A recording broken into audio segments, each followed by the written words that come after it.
Ok. Então, de novo, agradeço, dou boa tarde a todas, todos e todos que estão aqui nos ouvindo hoje. Então, nessa tarde, em nome dos integrantes do SLOVO, Grupo de Estudos do Discurso, agradeço a presença das pessoas nesse nosso primeiro evento de 2026, aberto à comunidade externa da Unesp.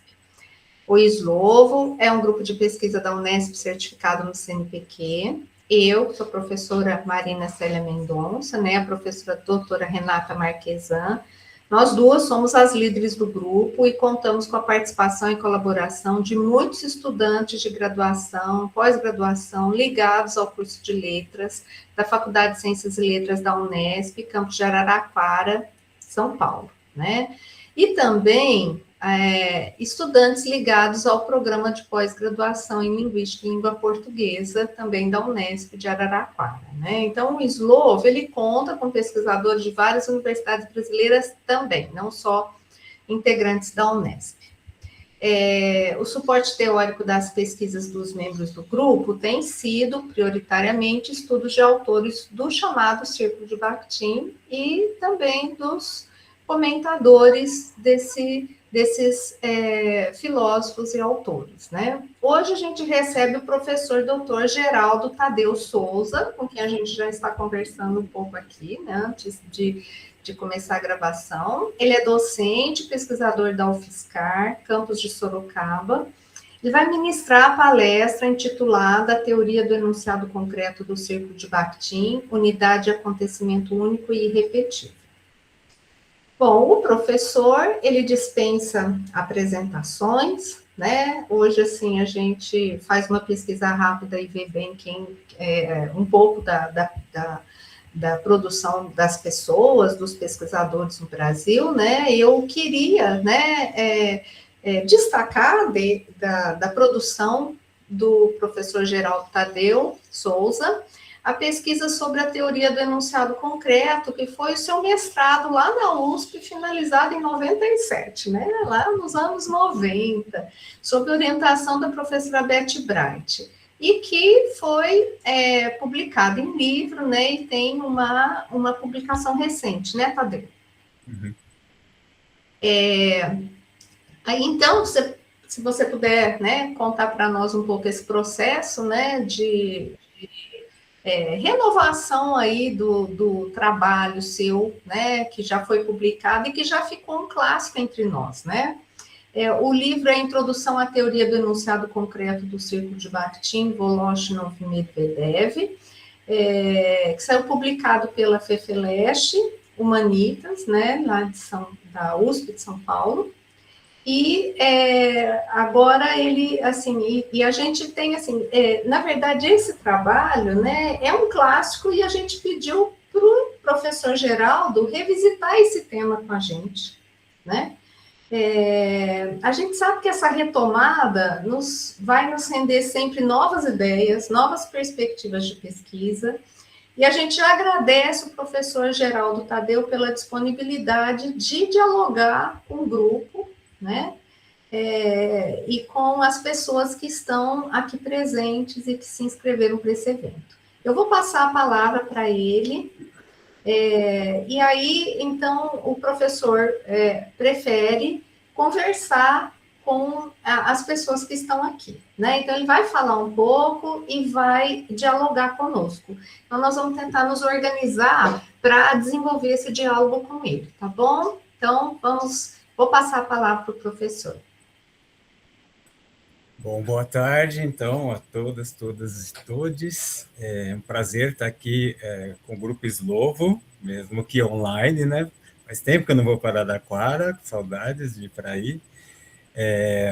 Agradeço também o convite da Marina, né, para falar aqui com vocês. Então, a ideia é dialogar um pouco com vocês. E eu sempre que eu vou falar sobre esse tema, né, que é um tema teórico, né, a teoria do enunciado concreto, eu sempre tento buscar algum objeto, né? A última vez que eu falei eu peguei uma crônica do Agualusa para ser um mote para a gente ficar pensando a teoria, né? Não ficar pensando a teoria destacada, né, de um contexto que ela já problematiza, que é a realidade do acontecimento discursivo, né, único e irrepetível, e que também nos mobiliza enquanto pesquisadores, né, para o nosso ofício, né? Então, eu estava conversando com a Marina e queria dialogar um pouco com vocês, um pouco contando esse processo, né? Então, essa dissertação de 97 vira livro em 99, e depois tem uma segunda edição, e aí o próprio processo das obras do Círculo, né, e que eu gosto de chamar Bakhtin, Voloshinov e Medvedev, por uma questão que está cada vez mais presente, né, da autoria, o Bakhtin e o Círculo, mas tem essa centralidade no Bakhtin, mas tem os três autores, né? Então, de vez em quando agora tem muitos trabalhos que estão se voltando só para estudar o Voloshinov, não é? E isso vai acontecer também com o Bakhtin muito mais, né? Pela extensão da obra e pelo tempo de produção dele, e menos com o Medvedev, porque o Medvedev também tem uma pouco menor publicação, né? Que entrou nessa circulação da obra do Círculo. Embora todos os três eram muito ativos na época, com publicações em revistas e dentro dos debates acadêmicos que envolviam a linguística, e envolvia o método formal russo, né, o chamado formalismo russo. Então, é nesse ambiente efervescente, né, político, ideológico também, né, com a construção de um Estado, né, do Estado soviético, que, como diz o professor Boris Schneiderman, começa tudo a ser balançado, né? Toda a estrutura da esfera científica começa a ser balançada, e propostas de novas teorias, né? Então, acho que todos nós acompanhamos um pouco, bebemos, né? Então, imagine que essa obra dos anos 20 tem conceitos que estão na nossa BNCC, né? Já estava no PCN, mas está também na BNCC. Então, tem uma potência aí nessa teoria, na forma de construção, que obriga a gente, enquanto pesquisador, também a ter uma relação com o nosso objeto, que é uma relação sujeito-sujeito, né? Então, nem nós conseguimos ocupar esse lugar de uma neutralidade em relação ao nosso objeto, nem o nosso objeto vai ocupar esse lugar de tal objetividade, de neutralidade em relação a nós, né? Então, coloquei como esse tema a teoria do enunciado concreto do círculo de Bakhtin. Eu mesmo, né, não coloquei, estou sendo meio abduzido por esse círculo de Bakhtin, mas eu mantenho essa ideia do círculo Bakhtin, Voloshinov e Medvedev, né?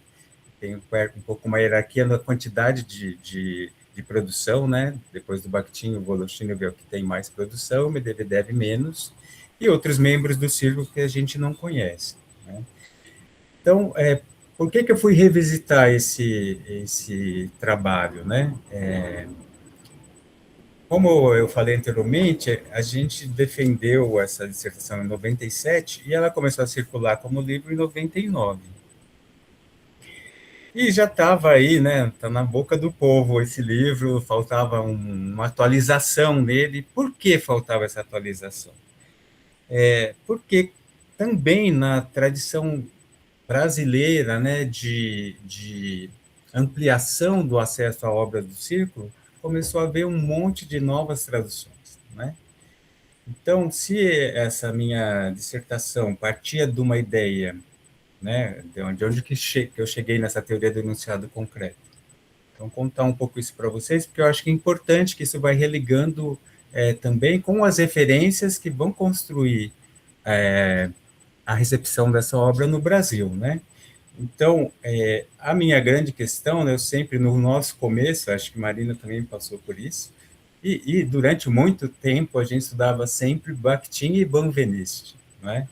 Então, Benveniste tem uma teoria da enunciação, né? O livro Marxismo e Filosofia da Linguagem foi traduzido do francês como uma teoria da enunciação também, né? Então, só que a teoria da enunciação do Voloshinov, que na época era publicada com o Bakhtin, não tinha relação com a teoria que partia da linguística, mais estrito senso, do Banvelist, né? Pensar as pessoas do discurso. Era uma perspectiva diferente uma da outra.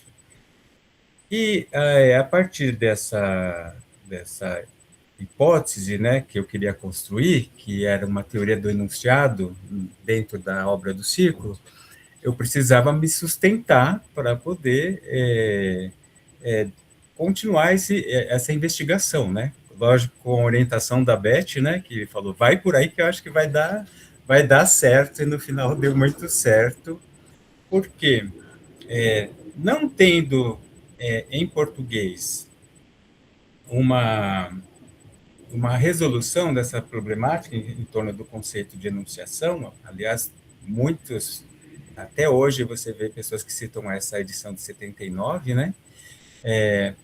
Então, isso me levou a fazer uma investigação nas traduções que circulavam no Ocidente fora o russo, porque eu também não leio russo, né? Não sou da área de russo, embora eu tenha a obra em russo também aqui comigo, porque você acaba desenvolvendo uma certa investigação conceitual e que isso me ajudou muito com o auxílio de alguns colegas pesquisadores do russo, né, que também me auxiliaram nesse processo.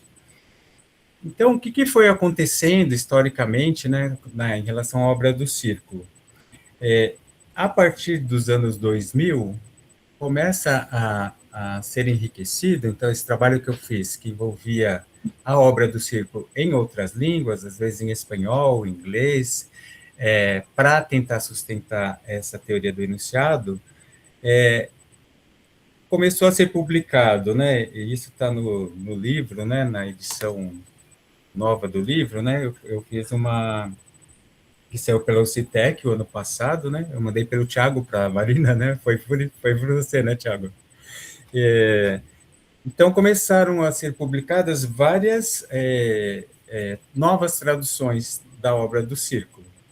E, de alguma maneira, essas novas obras foram confirmando o que as outras traduções para o inglês e para o espanhol já demonstraram. Era uma unidade conceitual no interior da obra que se dava dentro do que o Voloshinov vai chamar de teoria do enunciado, mas que depois, percorrendo todo da obra, a gente vai percebendo e cada vez mais se surpreendendo como essa teoria do enunciado já estava presente desde lá os textos de arquivo do Bakhtin, né, como uma filosofia do ato responsável, que também começou a circular em português, né, pela tradução lá do Faraco e um grupo ao Miotelo, né. Depois vieram uma série de traduções feitas pela Sheila e a Catarina, né, da obra do Medvedev, da obra do próprio Voloshinov, o próprio Marxismo e Filosofia da Linguagem, né, ganha uma edição em 2017 que confirma, então, essa hipótese que era construída em língua portuguesa, né, que era desse livro, que é pensar essa obra a partir de uma teoria do enunciado concreto, né? E o que tinha de importante durante a pesquisa que eu fui descobrindo, né? Então, como que foi feita essa pesquisa? Eu precisava encontrar esse conceito em toda a obra do Círculo. Então, se vocês lerem o livro, né, vocês vão ver que eu vou percorrendo, e aí eu fui atualizando essas discrepâncias entre a edição em português e a edição nas outras línguas, porque eu tinha novas traduções em português que confirmavam, né? Então já ia substituindo. Então, em vez de ser um problema a construção de uma teoria do enunciado concreto, foi se afirmando mesmo como uma teoria importante para a gente pensar a nossa relação com o nosso objeto de pesquisa, não é? Então, eu sei que vocês têm uma linha de pesquisa, análise dialógica do discurso. Então, essa análise dialógica do discurso envolve também você se pensar enquanto sujeito pesquisador e pensar o seu objeto como um objeto que fala, né? Então, que está articulado por um sujeito. Então, pensar que essa relação sua é uma relação intersubjetiva, autoral, e que vai trazendo contribuições, tanto para o conhecimento de uma determinada esfera, né? Então, no caso, eu vou falar da esfera científica. Então, a inclusão da pesquisa nesse debate sobre os estudos bakhtinianos no Brasil. Foi difícil defender essa dissertação naquele momento, foi assim polêmica mesmo, mas eu acho que a pesquisa era muito importante. Então, acho que daí veio eu sou muito convidado para falar sobre essa teoria ainda, né? Embora que a partir dela, o meu doutorado também avançou para a construção de uma ciência que parte dessa teoria, né? Que é a metalinguística. E aqui está, esse livro, né? Está apenas mencionada, que seria onde que o Bakhtin, que sobrevive, né? Aos anos 30, né, que continua vivo e que vai revisitar os seus livros também, e vai propor, na edição revista de problemas da obra de Dostoiévski, uma obra que poucos países têm, né? Eu mesmo usava a edição em italiano, que era a única que tinha ocidental, e agora nós também temos uma tradução da Sheila e da Catarina dessa obra, que é bem interessante para a gente pensar essa produção do Círculo nos anos 20, né, toda essa produção do Medvedev, Voloshinov e Bakhtin nos anos 20, elas têm uma orientação comum, né, que se dá em torno de uma mesma visão da linguagem e que se dá também no contexto de pensar a linguagem de uma perspectiva sociológica marxista. E isso está muito presente nessas obras. Então, tem, né, ainda, né, porque esses comentadores continuam sendo muito importantes também na análise da obra como um todo, os americanos principalmente. Então, sempre o que se tinha era problemas da poética de Dostoiévski, do Bakhtin. Então, eles não traziam problemas da obra de Dostoiévski para o debate, que também no conjunto das obras dos anos 20, que é um conjunto de obras que estão preocupadas com a perspectiva do uso do método sociológico, seja para pensar uma poética sociológica, uma estilística sociológica. Então, eles vão revisitar, né, as tendências filosófico-linguísticas, no caso do Voloshinov, né, que estão trabalhando como uma ciência piloto, né, operando como uma ciência piloto naquele momento, né. Então, a gente pensa sempre os anos 60, 50, final de 50 e 60, no nascimento do estruturalismo, como o período, né, que a linguística se torna uma ciência piloto de diferentes ciências, né, com os trabalhos na topologia estrutural, na psicanálise, com Lacan, você tem vários lugares em que a linguística vai estar presente, né, pensar a linguagem a partir de uma perspectiva linguística e de uma perspectiva linguística objetivista abstrata, né, como chama o Voloshinov, está muito presente. No entanto, nesse período dos anos 20, a linguística na Rússia, na União Soviética, ela já vai estar muito presente naquele momento nos estudos formais. Então, é nesse contexto, né, em que a linguística, principalmente a linguística geral, saussuriana, é muito forte nos estudos literários, né, principalmente entre os formalistas, e também os estudos, como aparece no livro Marxismo e Filosofia da Linguagem, né, os estudos estilísticos na perspectiva de uma filosofia linguística idealista, né, que vem na linha do Vosler, né, que também é pouco traduzido no Brasil, então a gente tem pouco acesso a esse debate ainda hoje, e a obra do Bakhtin acaba sendo lida muito do círculo, né? Nessa chave da linguística geral. Então, muitas vezes, nós mesmos, né, nos nossos departamentos, cursos, né, que são de linguística, a gente acaba dando mais ênfase a essa orientação que vem da linguística geral sussiriana, não é? E ela é realmente muito potente, né? Ela realmente construiu, né, várias disciplinas derivadas delas, né, que foram sendo construídas com essa base.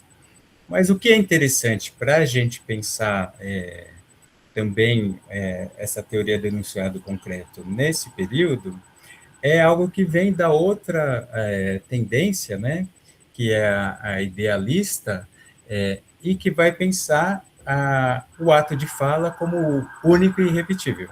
Né? Então, a criação linguística ela é sempre única e repetível. Mas essa é uma questão complexa para a gente pensar, né? É que, na realidade, o que está dentro dessa relação, assim como na distinção Lang-Parole, né? É que tanto a parole como o ato de fala são individuais. Então, esse é o núcleo de uma crítica que vai ser construída, né? Porque se eu desloco tanto a parole como ato de fala para uma perspectiva sociológica, né, marxista, para pensar ela no acontecimento social, na comunicação discursiva, eu vou ter, então, um novo lugar para pensar tanto o ato de fala como a parole, que vai ser nessa leitura, né, hipótese de leitura que eu fui construindo, vai ser esse conceito de enunciado concreto que era uma teoria do enunciado, né? Eu coloquei concreto porque precisava marcar também e depois, hoje, né, todo mundo fala, vai observando nas próprias leituras do círculo, né, em vários trabalhos que nem me citam, nem, né, são trabalhos de leituras mesmo que vão chegando nesse conceito de encontrar esses lugares em que a obra do círculo vai falar sobre enunciado concreto. E é sempre numa perspectiva que eu acho extremamente importante a gente ter na relação nossa, enquanto pesquisador, com essa teoria, nessa perspectiva, que é pensar que o meu objeto, o objeto que eu seleciono para ser objeto da minha pesquisa, ao entrar em interação com ele, a cada interação com ele, ele é única e essa interação é única e irrepetível. E ela vai formando no meu conhecimento, né, nos meus arquivos de anotações sobre essa pesquisa, nas construções das reflexões a partir das leituras da obra como um todo, eu vou construindo, né, um lugar em que o meu objeto de pesquisa começa a falar. Então, se os autores, né, da obra científica também são seres expressivos e falantes, eu começo a encontrar, ao não tomar Bakhtin como autor de toda a obra, né, do círculo, mas eu consigo encontrar um estilo do Voloshinov, o estilo do Medvedev, e simultaneamente a esses estilos diferenciados, eu tenho algo que é comum, porque eu vou pensar esse estilo numa perspectiva sociológica, e isso vai dando lugar de autoria para esses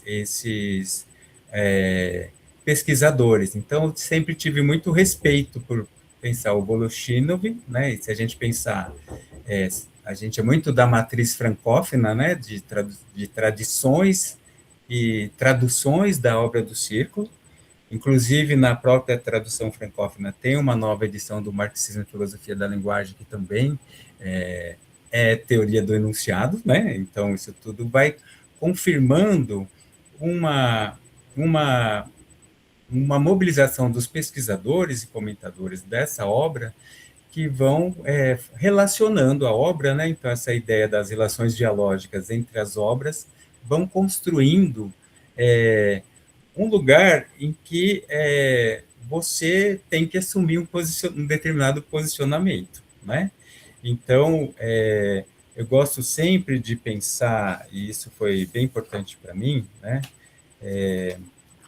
O lugar que era muito forte para pensar essa teoria do enunciado concreto, primeiro era o livro do próprio Voloshinov, né? Que ele vai nomear isso também, né? Uma teoria do enunciado concreto. A partir dessa teoria do enunciado concreto, que eu vou pensar, né? Principalmente aquela terceira parte, pouca lida, né?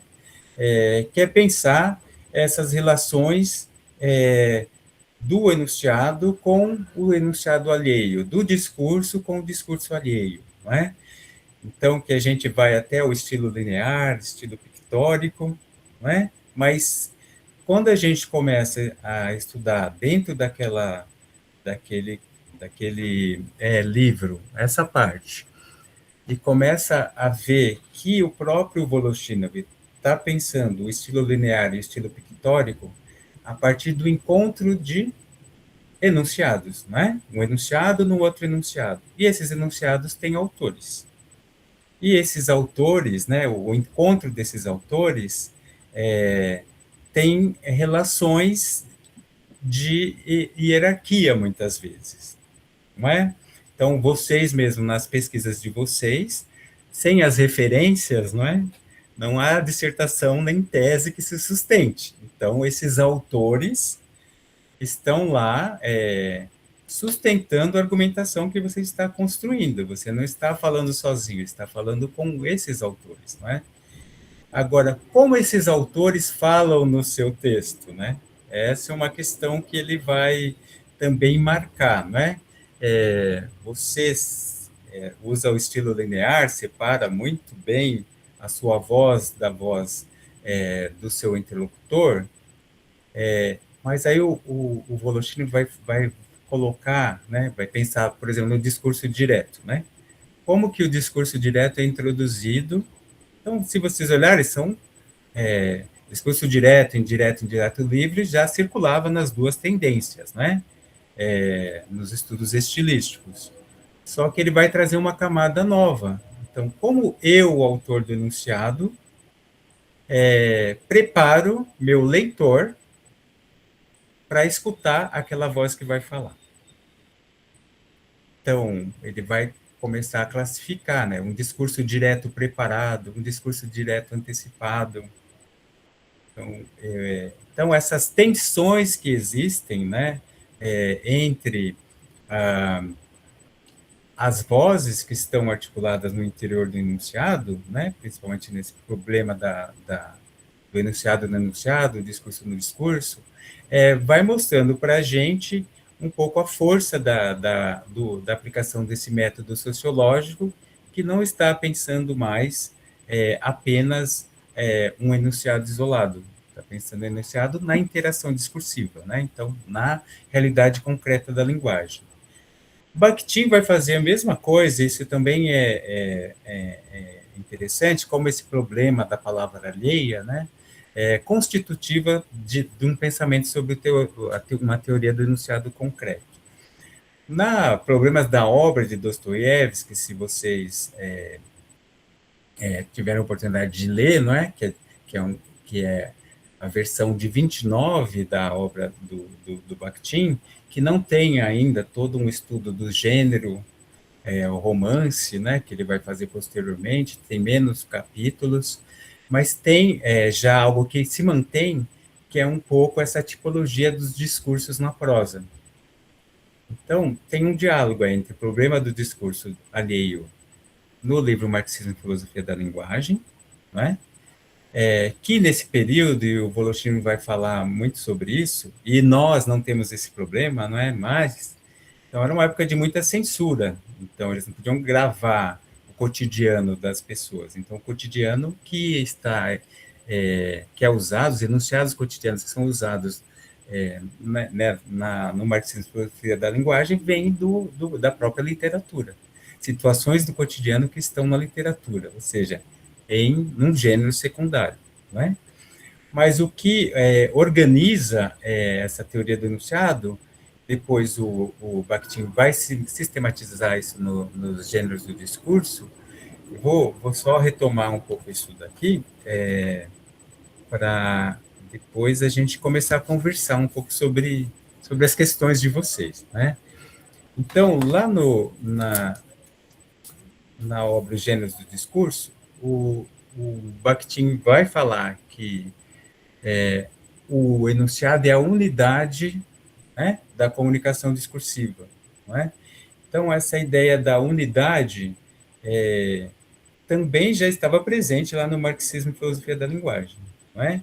Então, é a partir da comunicação social, da comunicação discursiva, das relações sociais que nós vamos nos comunicar uns com os outros, não é?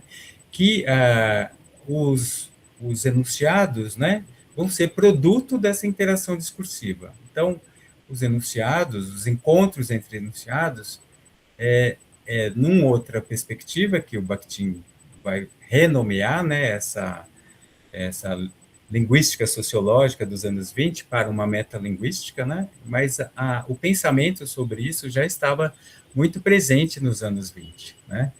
Então, o Bakhtin vai dizer o que caracteriza, né, essa relação entre os enunciados, a partir dessa interação, né, entre a linguagem na vida, né, é que sempre vai ter uma alternância entre os sujeitos do discurso. Então, na vida entre os falantes, né, e nas ciências humanas também, né, porque as ciências humanas é também constituída por seres expressivos e falantes, né, nós não temos outra relação com os sujeitos, né, da nossa pesquisa, que estão no entorno dos nossos objetos de pesquisa, se não ser dialogar com falas que provêm deles, né? Então, essa é mesmo que seja teórico o nosso estudo, se seja da esfera artística, seja na esfera jurídica, não é? Então, numa sentença judicial, como que o sujeito ou vítima fala naquela sentença? Então, tem várias pesquisas já mostrando um pouco essa outra realidade, né? Em lugares que você não pode falar, e quem vai falar por você é um advogado, por exemplo, né?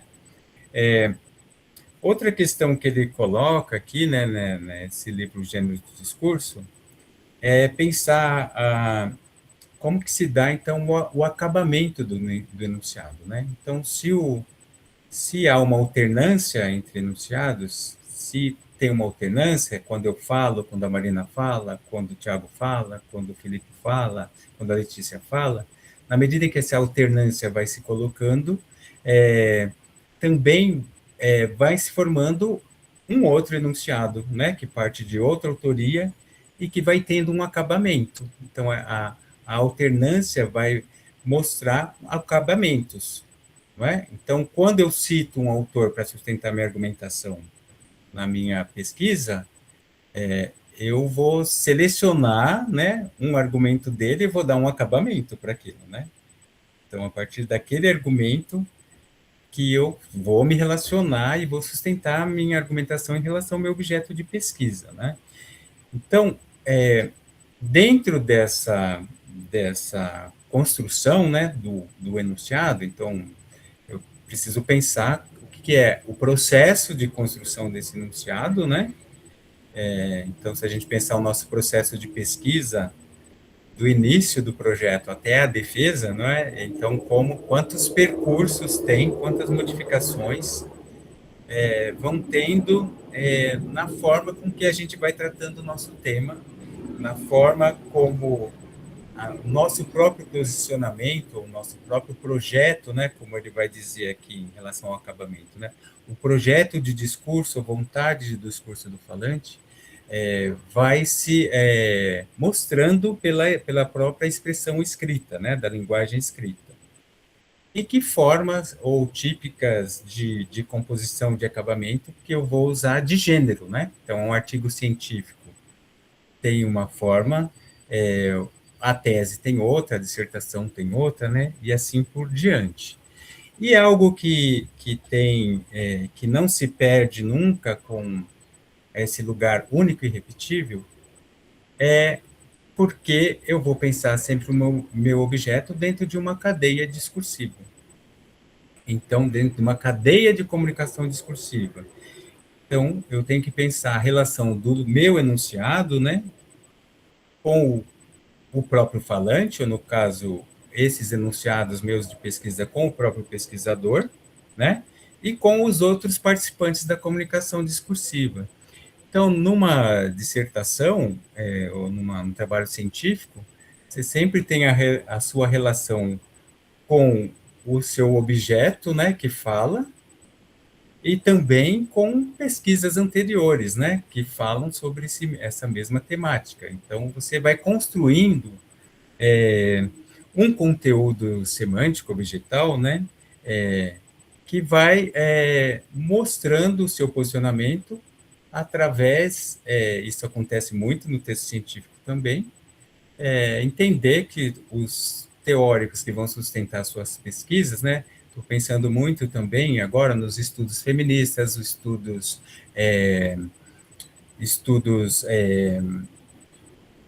queer, os estudos decoloniais. Então, toda essa condição de pensar esses tipos de estudos são sujeitos teóricos que, de alguma maneira,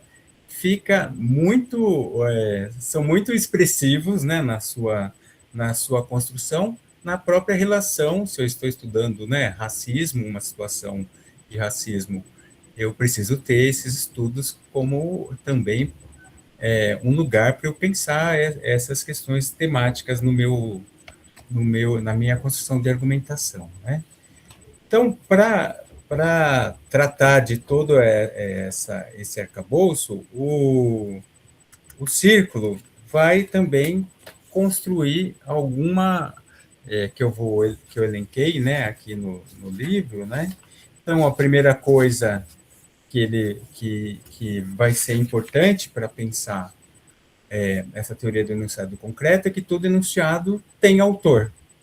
Então, se eu vou pensar essas relações dialógicas, né, no texto científico, tem eu que sou autor da tese e tem os autores das citações que eu vou fazendo lá, que pode ser de outros autores teóricos, né, como também pode ser de um autor de uma canção, né, de uma obra artística, um pintor.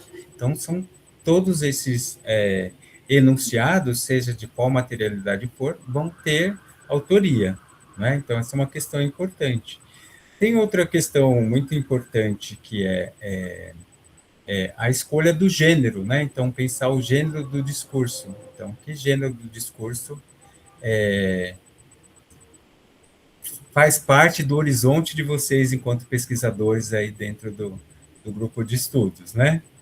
Então, isso é importante. É uma dissertação de mestrado lá no final, vai ser o exame de qualificação, a tese de doutorado, né? Um TCC, ou algum artigo científico, né? Então, qual o gênero? E dentro desse gênero, existe um acabamento que é dado pelas formas típicas, né, que é dado pelos enunciados típicos, que são artigos científicos, que são teses, que são dissertações. Inclusive, essa questão da forma composicional acaba sendo normas, né, que todos vocês acabam seguindo, e nós, para circular nossos textos dentro da esfera científica, a gente acaba seguindo todas essas normas. Mas dentro a despeito dessas normas, existe aí um debate que vai sendo construído também dentro dessa esfera científica, né?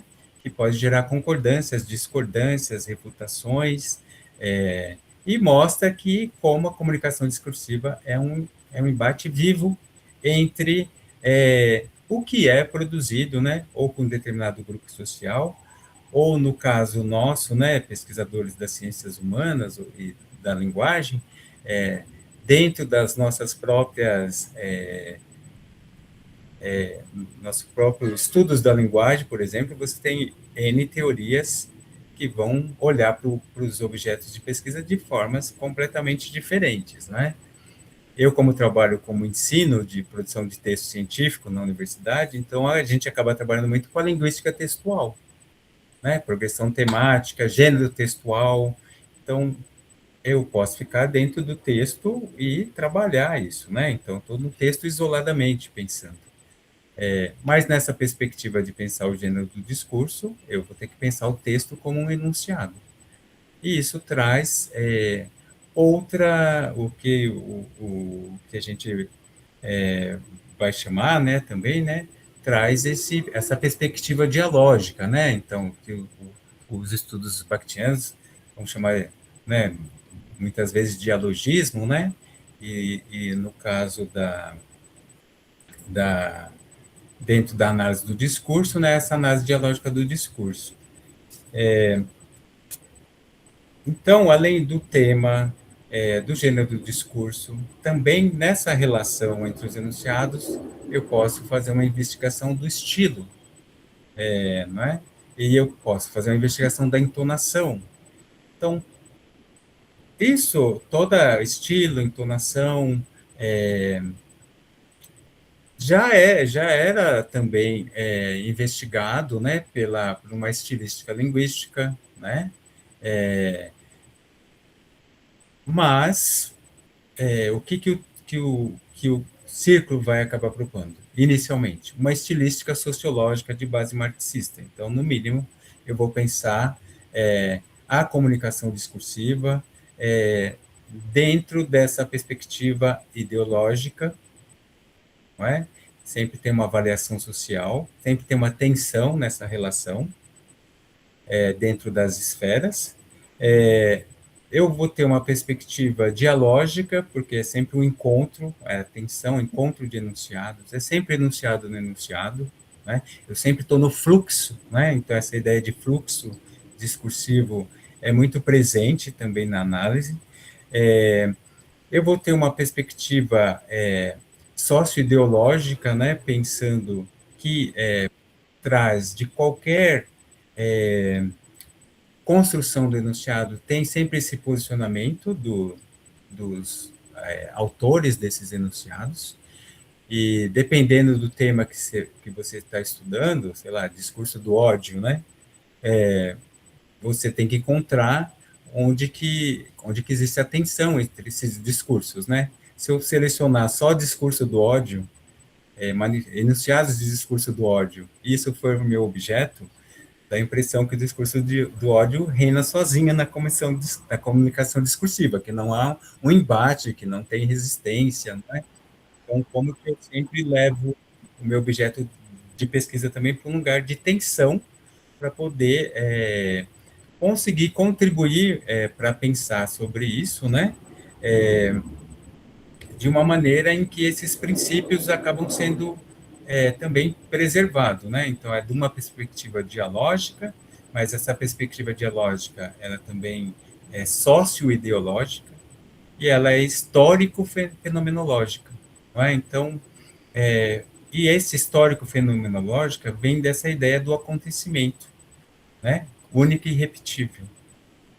Então, nós aqui estamos construindo um enunciado, né? Eu já falei um pouco e a gente vai continuar essa conversa agora a partir das questões de vocês. Mas porque não é uma teoria em que a gente vai falar da teoria e como uma receita pronta. É uma teoria que vai se construindo e que, nesse caso de pensar em círculo, né, que é uma proposta que vem desse período também da União Soviética, né, de pesquisadores de diferentes áreas do conhecimento trabalhando junto, né? Eu estou num programa interdisciplinar em estudos da condição humana e a gente trabalha sempre nas disciplinas. Eu estou dando uma disciplina de ética e metodologia de pesquisa com um sociólogo. Então, nós dois pensando a partir de nossas perspectivas, mas também indo para esse lugar de fronteira, esse lugar de tensão em que uma área do conhecimento, né, vai provocando um olhar para outra área do conhecimento, tá? Eu não escolhi nenhum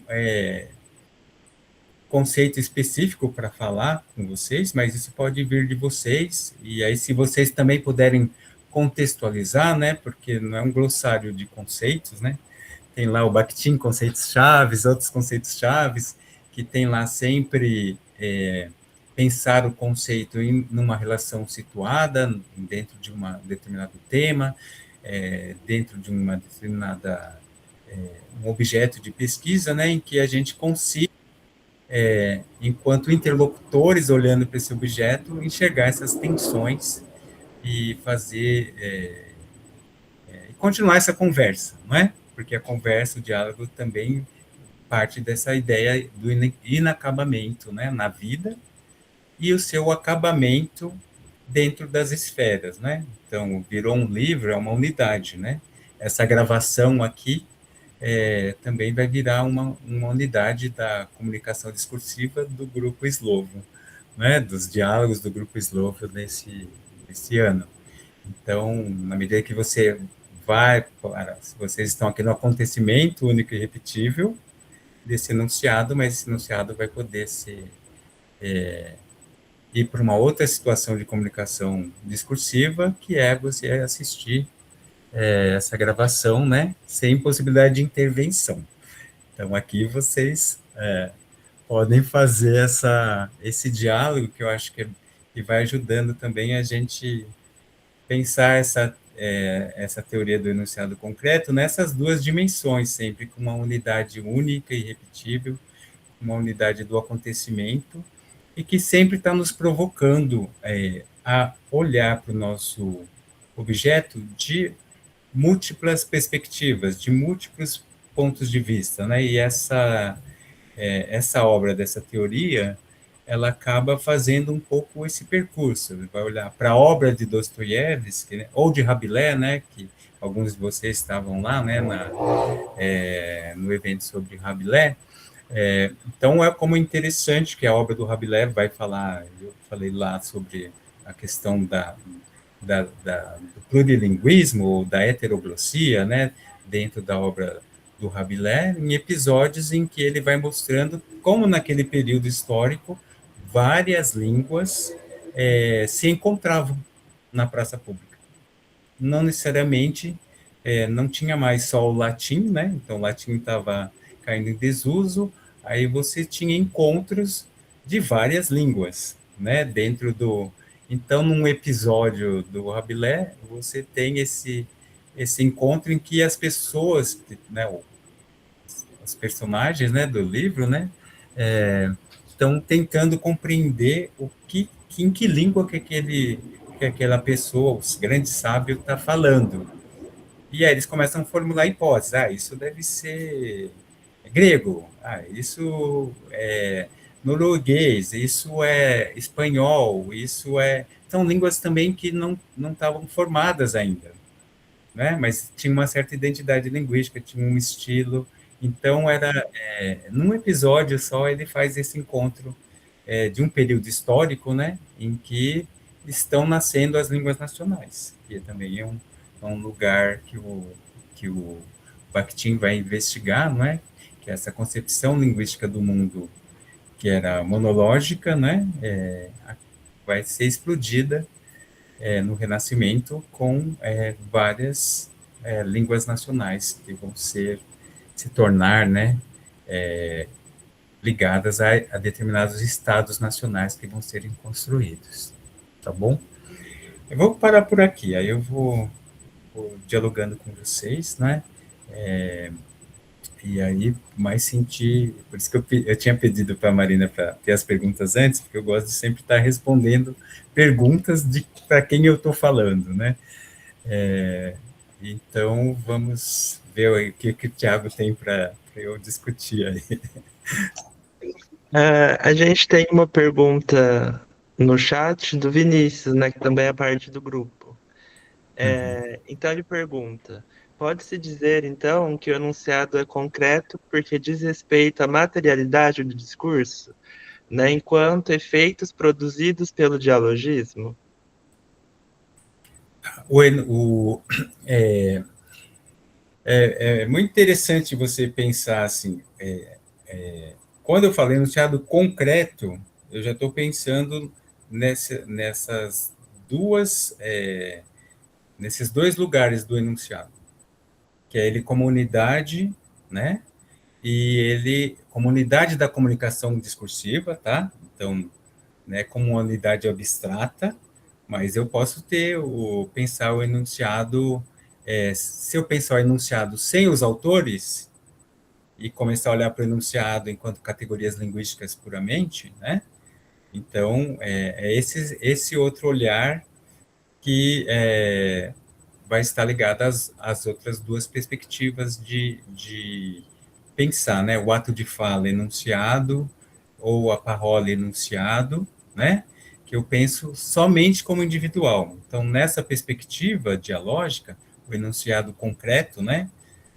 Que você vai encontrar inúmeras vezes na obra, em qualquer ensaio que você estiver lendo, né? E às vezes está nomeando, né? Na construção do enunciado, você vai ver que a construção do enunciado dentro de uma realidade concreta, né? Dentro proveniente de um determinado grupo social, né? Então essa autoria é construída dentro de um determinado horizonte social, né? Dentro de uma determinada época, então dependendo de, né? Então essa conexão do enunciado concreto com sua realidade que permite, quando o Bakhtin vai fazer a análise do livro dele, o livro dele é sobre a obra de Dostoiévski ou a obra do Rabelais, ele faz com que você também constrói para você o horizonte social e ideológico daquele tempo, né? Histórico fenomenológico, como as pessoas daquele tempo viviam aquela opressão, né, no caso de Dostoiévski, né, o homem do subsolo. Então, ele, ao mesmo tempo, é muito interessante, né, você tem essa dimensão que é do próprio objeto de pesquisa, né, uma obra literária, mas, por outro lado, você tem uma dimensão do próprio autor da pesquisa que está vivendo sob o stalinismo. Então, se você pensar nesse contexto da realidade histórica do tempo, você vai ver que muitas vezes o autor está usando a literatura para responder aquele tempo. Ele vai falar de liberdade, ele vai falar de igualdade, né? Ele vai falar de uma segunda vida, de utopia, de futuro, da grande temporalidade, né? Então, é de um espaço em que existe o futuro, né? Então, por isso que sempre, quando eu tenho algum orientando que está olhando para um tema só na perspectiva de que não tem saída, eu acho que ele já... Então, o olhar bakhtiniano vai te mostrar que há uma saída, porque a história é um processo que vai se construindo.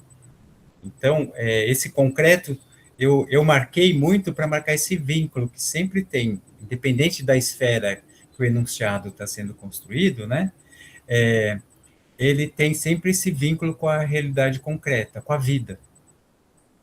Então, é um pouco como ele fala lá no Bakhtin, né? No Arte e Responsabilidade, né? Quando eu estou na vida, eu não estou na arte. E vice-versa. Mas a arte só existe para mim na unidade da minha responsabilidade. Então, esse lugar ético, né, da pesquisa, esse lugar ético da produção desse enunciado concreto, é constitutivo da vida do pesquisador, não é? E dentro da esfera científica, você também vai ter que se submeter a uma ética especial, que é a ética da esfera científica, que é a ética jurídica, que é a ética artística, percebe? Então, são éticas especiais, como ele vai... são lugares de responsabilidade especial. Não que você não tenha responsabilidade, você tem a responsabilidade. Não só na vida, mas também dentro da própria esfera, né? Por isso que você é avaliada numa banca, né? Então, essa banca, as pessoas que dão pareceres para os seus artigos, né? Elas têm essa responsabilidade ética com a pesquisa, né? Com a esfera científica. Tudo bem, Vinícius? Sim, muito obrigado.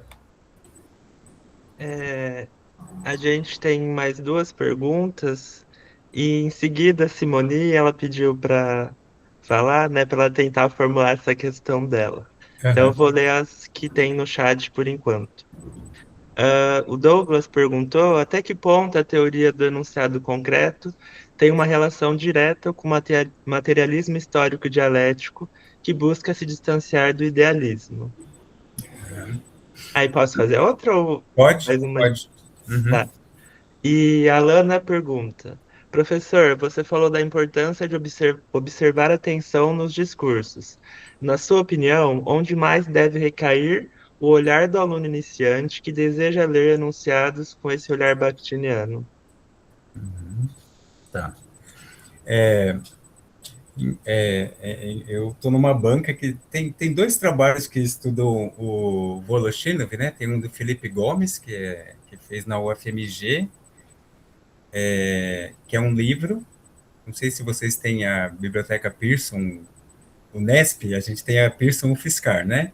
O livro dele tá disponível dentro dessa biblioteca digital, né? Se vocês estiverem aí, o nome dele é Felipe Gomes, Vindicação do Axiológico. Ele trabalha só com o pensamento do Voloshinov. E tem uma nova aí que eu vou ser banca, então não posso falar, que também só Voloshinov. Então, agora, com a nova tradução do Marxismo e Filosofia da Linguagem, fica muito presente essa relação entre o materialismo histórico, né? Então, eu pensar a linguagem, né? Os enunciados concretos, eles são materiais, eles estão na interação discursiva, estão na realidade concreta, né? A linguagem está participando de uma linguagem concreta, ela não é uma perspectiva de pensar a linguagem de um ponto de vista abstrato. E o materialismo dialético também, né, tem a ver também um pouco com essa tensão, né, entre teses, antíteses, entre hipóteses, não é? Então, isso tudo, esse debate ideológico, né, então essa ideia de pensar que o signo é material e é ideológico, né, o signo ideológico, e a palavra é o signo ideológico por excelência. Então, pensar esse método sociológico marxista é pensar a linguagem dentro dessa perspectiva materialista histórica, né? Então, a história é um processo que vai se construindo, e dialética, não é? Porque também não, a dialética marxista, né? Materialismo dialético na perspectiva marxista. Então, nós mesmos, né, nossa relação com a pesquisa é dentro de determinadas materialidades, né? Nossas referências são materialidades, não é? Os enunciados concretos que nos mobilizam, né, no mundo, né, são materialidades. Então, ele joga toda essa ideia da materialidade para pensar juntamente com a linguagem, não é? Então, ele vai, né, o Voloshinov, né, pensar o lugar do marxismo na filosofia da linguagem, e ele vai trazer toda essa relação entre as superestruturas, né? Então, que dentro da superestrutura depois você vai ter os campos, esferas, né?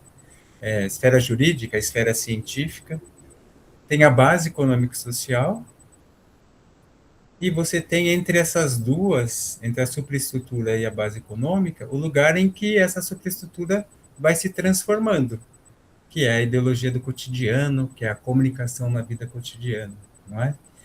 Então, até a sua dissertação, tese, virar livro, estar circulando fora desse ambiente, tem todo um processo aí de vocês de construção, que é o cotidiano do pesquisador, com interlocução com outros pesquisadores, né, nas aulas, que é um pouco a relação mais próxima com a vida do pesquisador, né, a vida de cada um de nós. Toda essa perspectiva de você pensar uma estilística sociológica, uma perspectiva histórico-fenomenológica, é dentro dessa síntese em que a linguagem é pensada também como materialismo histórico e dialético. E essa tese que vai sair, orientada pela Beth aí também, vai tocar um pouco mais nesse olhar, né? Se, então, isso também não preciso pensar na tese, porque eu já formulo um pouco isso, né? Se a gente pensar que existem duas tendências, né, filosófico-linguísticas, uma objetivismo abstrato e a outra subjetivismo idealista, qual que é a que o Voloshinov está propondo? Né? Então, qual é a filosofia? Não é idealista, é uma filosofia da linguagem marxista, né? É uma filosofia do signo ideológico. E você pensar o signo ideológico é você pensar a materialidade histórica e dialética. E isso, quando ele fala que a palavra é o signo ideológico por excelência, é porque a palavra pode servir a diferentes usos de diferentes esferas. Então, a mesma palavra povo, na boca da extrema direita e na boca da extrema esquerda, ou na boca de um camponês, ou num samba enredo, ela vai ter construir sentidos diferentes, não é? Então, vai estar submetida a ênfases valorativas diferentes. Então, a avaliações sociais diferentes. E isso, não pensando essa produção isoladamente, mas no confronto, no conflito, na arena, né, ou no palco, da comunicação discursiva, que é uma comunicação ideológica, dialógica e ideológica.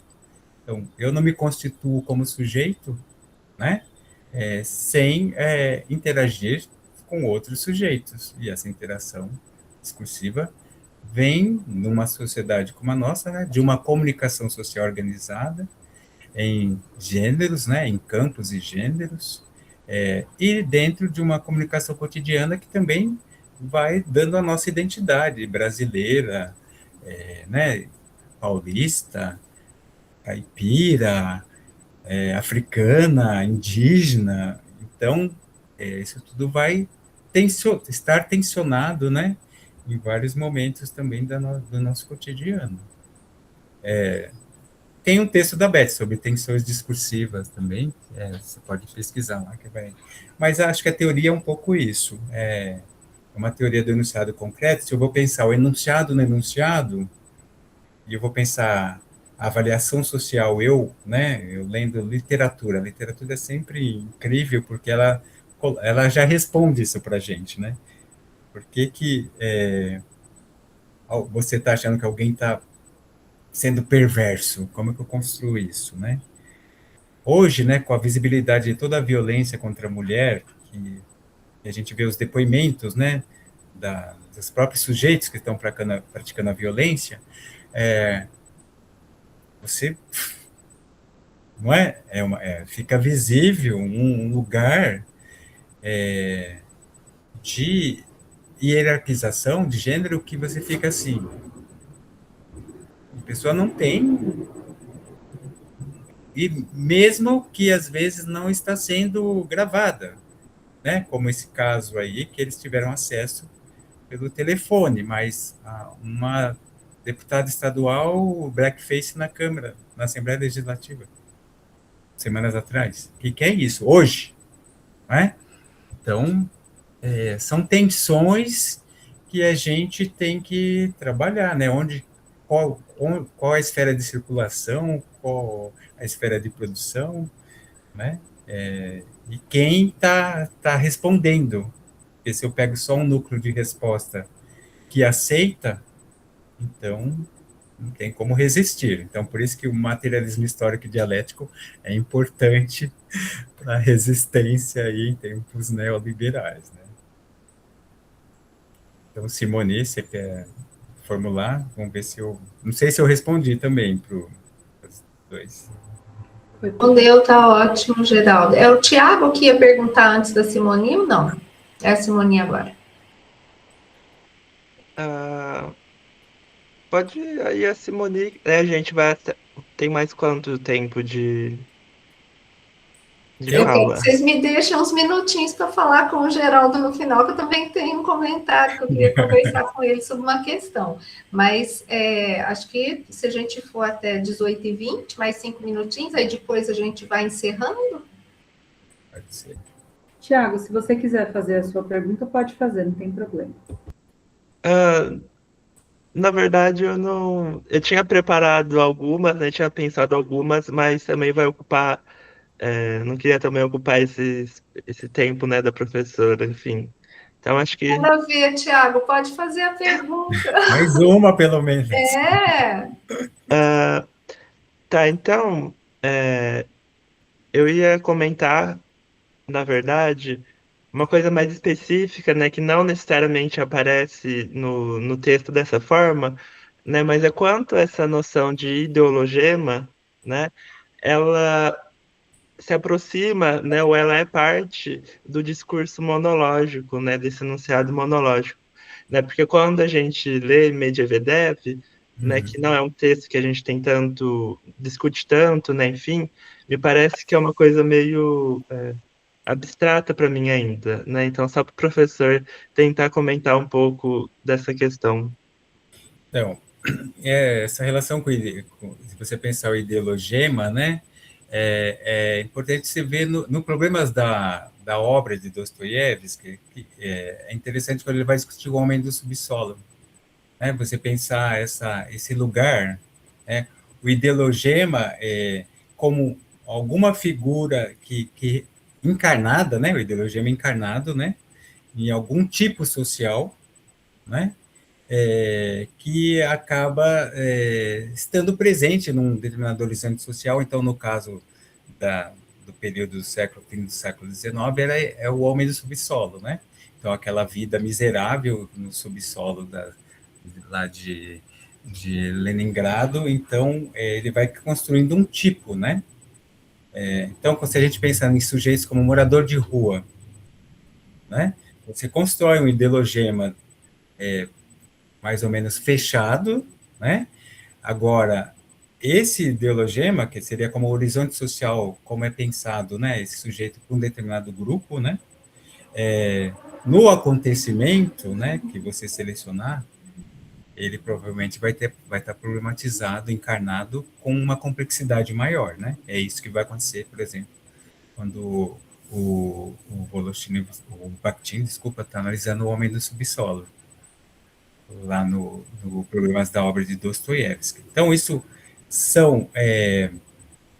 vem da teoria marxista, mas vai gerando essa ideia de tipos, né, já claramente socialmente reconhecidos, em que hoje mesmo em todas as questões que a gente atravessa, né, de pensar pessoas trans, né, pessoas negras, pessoas pretas, né, que tem muitos estudos. Então, você tem um ideologema que um pouco joga os sujeitos para uma zona do não ser, né? Tem um orientando que está pesquisando isso, uma ontologia do ser negro, né? Então, o que é ser negro nessa sociedade contemporânea? Né? Então, não ser o que o outro quer que seja, não ser o ideologema, vamos pensar assim, né? O ideologema encarnado que seja você não ser o que o outro quer que você seja, né? Você ser o que você é. Então, o que eu sou, né? Então, essas questões, quando o Bakhtin vai para a literatura e vai fazer análise, acho que fica mais próximo de você compreender, não fica uma coisa mais teórica, assim, né? Como aparece lá no Medvedev. Te ajudei a caminhar, Thiago? Então, Sim, sim. Obrigado, professor. nada. Aí acho que agora, né, a Marina. A Simone está aí? Ela não vai falar?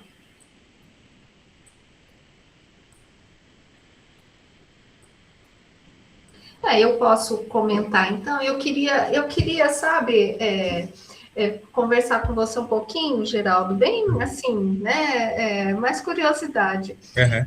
Porque a sua nova tradução do livro, né, é de 2024. Uhum. E uma que eu li é de 2002. Sim. Né? E assim, quando eu estava lendo, eu fiquei pensando, nossa, né? É muito datado, Uhum. né? É assim, super, para mim, na minha leitura, é muito interessante como você toma o enunciado na relação com os outros conceitos, né? Para essa teoria do enunciado, de forma a pensar essa totalidade de sentido de que hoje a gente tem falado tanto, sabe? Uhum. Então, assim, é muito interessante o trabalho. Em 2002 já era super interessante e, vamos dizer, eu acho à frente do tempo, sabe? Eu, assim, queria te elogiar porque eu acho que era uma reflexão que a gente não está muito se fazendo ainda, né? É um trabalho meticuloso, né? Mas é datado, né? Uhum. Só podia ser, não tem como não ser, né? Eu enunciado concreto, né? Também. Uhum. E aí, só para comentar, né? Aí, agora em 2024, eu não vi ainda a versão nova, tem que te. 2025, foi É dezembro. 25? É, Ah, achei 25. que fosse 24. Tá. Não, 25. Mas então, mais desculpas para mim de não ter lido ainda, né, a nova versão do texto. E só queria comentar com você, eu fiz a minha livre docência o ano passado, e eu tive essa experiência de reler os meus textos, que são todos datados, né? Uhum. E eu falei assim, gente, como isso ficou velho, mas ao mesmo tempo, como que parece relevante, né? E aí eu desisti de mexer em qualquer coisa, sabe? Eu falei, vai dar um trabalho tão grande mexer nisso daqui e tentar trazer para o nosso tempo, porque nos estudos bakhtinianos a gente caminhou muito nesse período, né? Nas traduções. Sim, sim.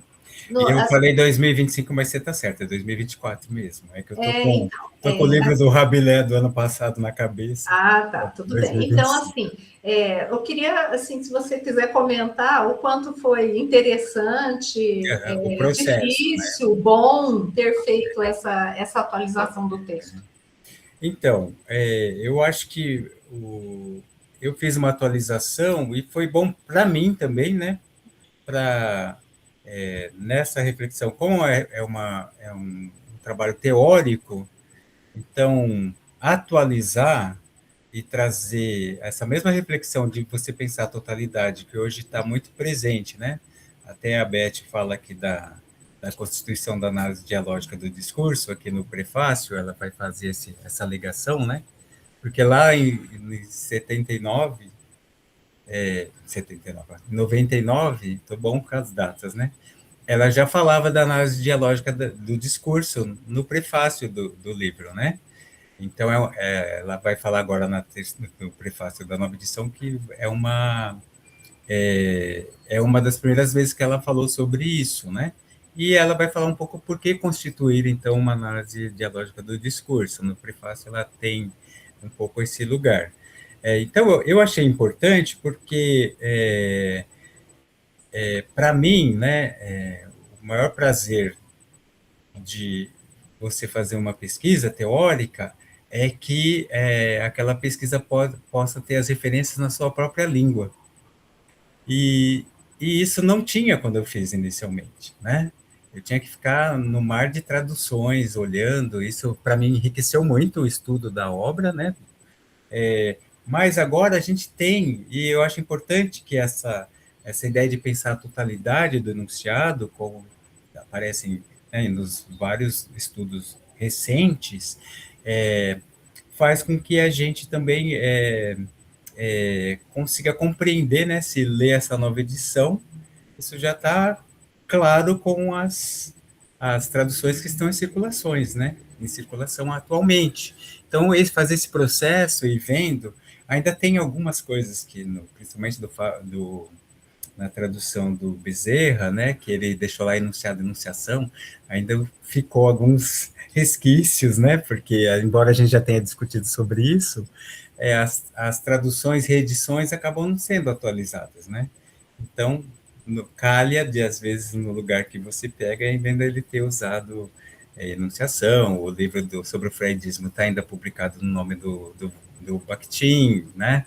Então, tem questões ainda para se resolver na circulação brasileira, mas, para mim, foi muito importante assistir esse percurso, né? E eu comecei a trabalhar em torno disso, por um prazer mesmo, teórico, porque eu estou num campus da universidade que não tem o curso de Letras e Linguística, então meu vínculo com a pesquisa teórica é sempre no grupo de pesquisa, Linguagem, Identidade e Memória, lá com a Beth, né? A gente é um grupo bem produtivo, mas, assim, na minha vivência do dia a dia, assim, dentro da universidade, poucas oportunidades de orientar trabalhos de viés teórico bakhtiniano, embora eu dê disciplinas após, de vez em quando, para tentar fomentar, né? Agora deu um discurso riso e humor, e também fomentar um pouco a riqueza que tem essa obra, né? Para a gente pensar o que você falou da totalidade, né?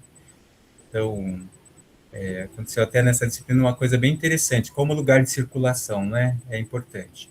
Então, tem 2 memes, aí a pessoa estava estudando o meme, a tensão entre 2 memes, né? Que era o Vini Júnior e como que chama? A companheira do Vini Júnior? Era Pelé e Xuxa e Vini Júnior e a influencer lá, que Virgínia. Virgínia. Então, tirava os dois lado a lado, mas eles circularam separadamente, né? Então, o meme também que produz essa relação, né? E tinha lá, acho que era A História Se Repete, alguma coisa assim, né? Tem várias camadas de análise aí nesse meme, só que o meme, como ela pegou, o meme estava sendo citado dentro de uma daquelas sessões do UOL Digital, né, que faz flash de algumas coisas, e ela pegou esse lugar para recortar o objeto. Então, você tem que falar de onde que você está tirando esse meme, né? Então, a história de onde esse meme circulou anteriormente, você precisa ir atrás, né? Então, essa relação com os enunciados anteriores.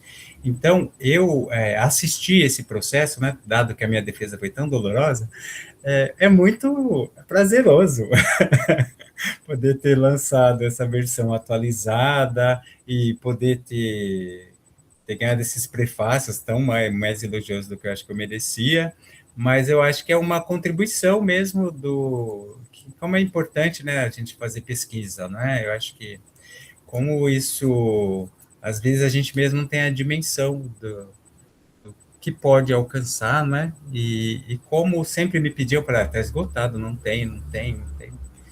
Então eu falei, bom, vou fazer esse trabalho. E para mim, me manteve conectado com a teoria e eu quero publicar o doutorado, então eu vou avançar nessa ciência dialógica da linguagem, né, nessa discussão, porque também tem um grupo de jovens pesquisadores que estão pesquisando teoria, e aí pesquisando só o Medvedev, só o Voloshinov, né, fora os estudos da Sheila nos arquivos, né, que eu sempre tenho contato.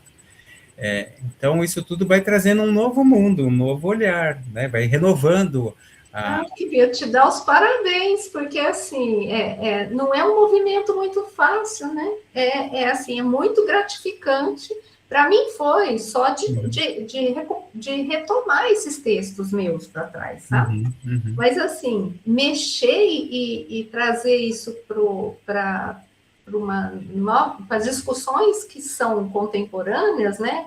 Com o olhar do contemporâneo, que é o outro Geraldo, né? Sim, Muito interessante, e assim, fiquei, então, muito curiosa, sabe? Eu vou, depois te dar um retorno sobre uma observação sobre o texto. Queria te pedir desculpa agora de não ter ainda dado tempo, sabe? Não, fica tranquila. Ter visitado essa nova versão. A gente sabe como que é a nossa vida, né?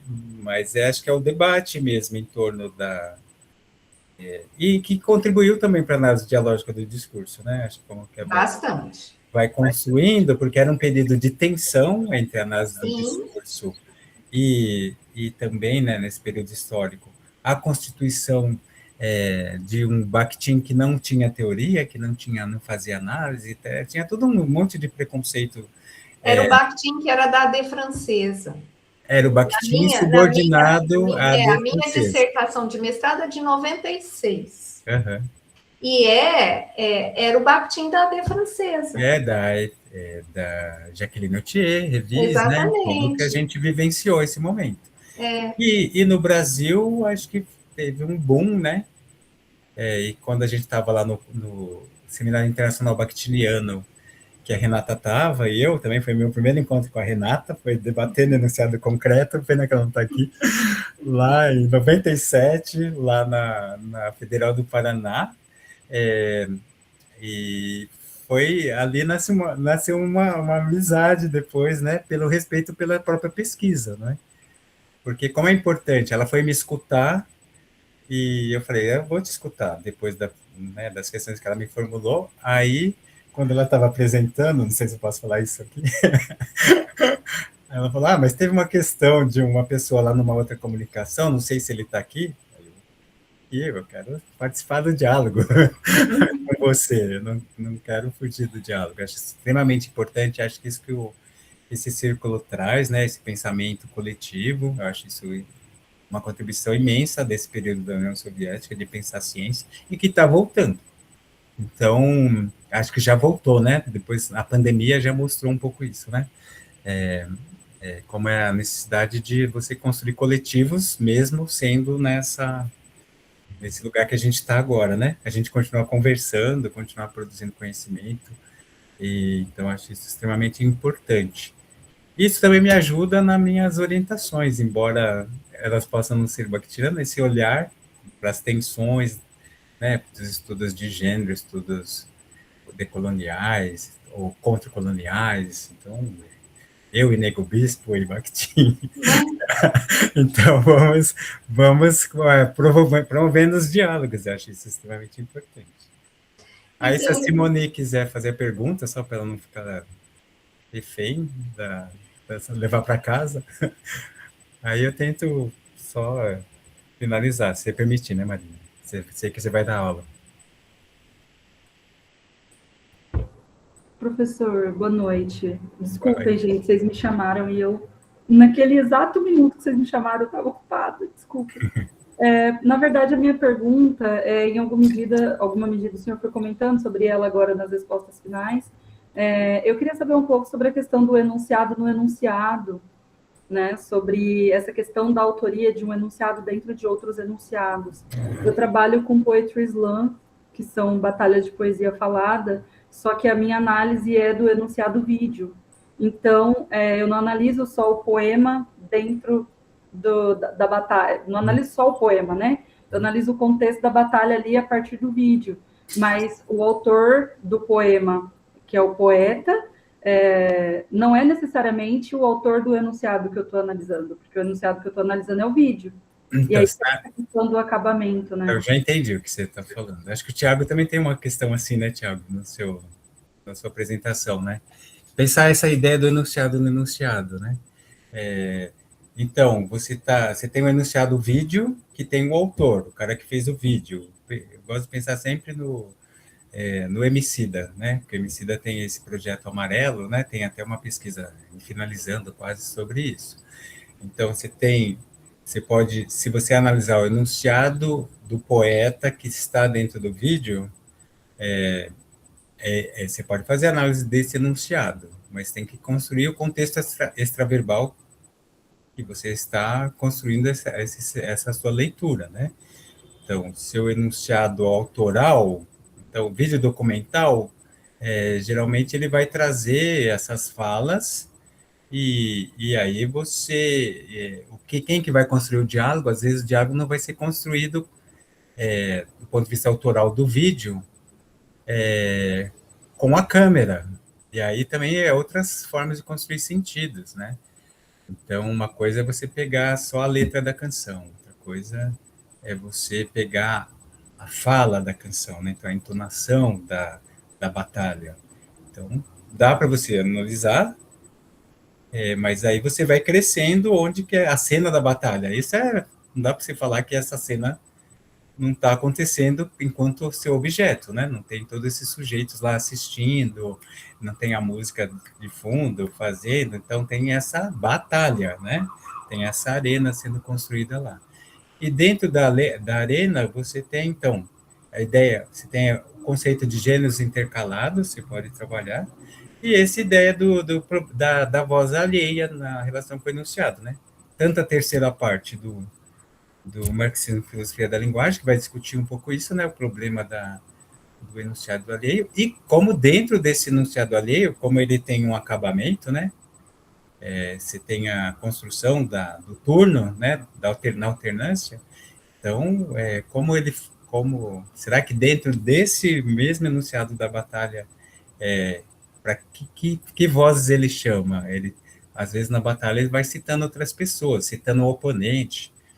Então, como que ele vai construindo, né, essa interlocução? É muito rico, gente. É milhares de fios dialógicos, só que não é só dialógico, é ideológico, né? Eu gosto sempre de dar o exemplo do Emicida, né? O Emicida fala com um público amplo e fala para os manos na mesma canção. Então, eu tenho esse estilo para todos e o estilo próximo, ô mano, então é nós na quebrada, tal, aí eu volto. Então, quando a gente estava lá, aí a sintaxe muda, tudo muda. O endereçamento do enunciado alterna, né? Ora são os seus, ora é um outro antagonista. No Islã é assim também. E aí tem E por outro lado, tem um acabamento que vai ser dado pelo vídeo ao discurso do outro, né? Nessa citação. Sim. Então é muito rico. Aí é isso que você vai ter que... Porque é a ideia da alternância. Alternância dos sujeitos falantes. Tem alternância, aí você pode pensar um mini acabamento dentro dessa alternância. Então, o Emicida falando com os mano. Tá dentro de uma canção que o Emicida tá falando com todo mundo. E aí? O estilo muda. O próprio uso da variedade de língua portuguesa, ou nem gosto mais de falar disso, né? Do português brasileiro vai mudando. E isso é rico, é muito rico, né?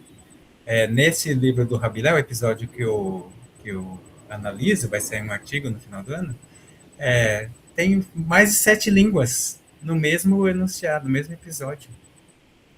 Em diálogo, né? Um entendendo, o outro não. Então, está na tensão da compreensão né, responsiva, né? Que é dialógica, ideológica, tem camadas aí para você investigar. Tá bom? Obrigada, professor. Desculpa, viu, professora Marina, por te atrasar. Imagina, gente, olha, foi muito produtivo, Geraldo, né? Nós te agradecemos muito o diálogo aqui com os estudos do grupo, né? Acho que a gente vai continuar dialogando, né? Mas eu quero te agradecer pela disponibilidade, né? De estar aqui hoje conversando conosco sobre esse tema que é um tema que já ficou clássico, digamos assim, virou um clássico, né? E ainda é importante para nós, e muito. Acho que ficou cada vez mais importante, sabe? Teve uma revalorização, digamos assim, no nosso contexto hoje, tá? Então, quero te agradecer muito pela conversa de hoje. Eu que agradeço, gente. Professora, só comentar, né, caso a gente vá tirar foto, né, para a gente divulgar depois nas redes, né, tirar o print da gente. Pode tirar? Vocês querem tirar? Pode tirar. A hora da luz que anoitece no apartamento vai ficando assim. Eu vou tirar, tá? Pode ficar em posição.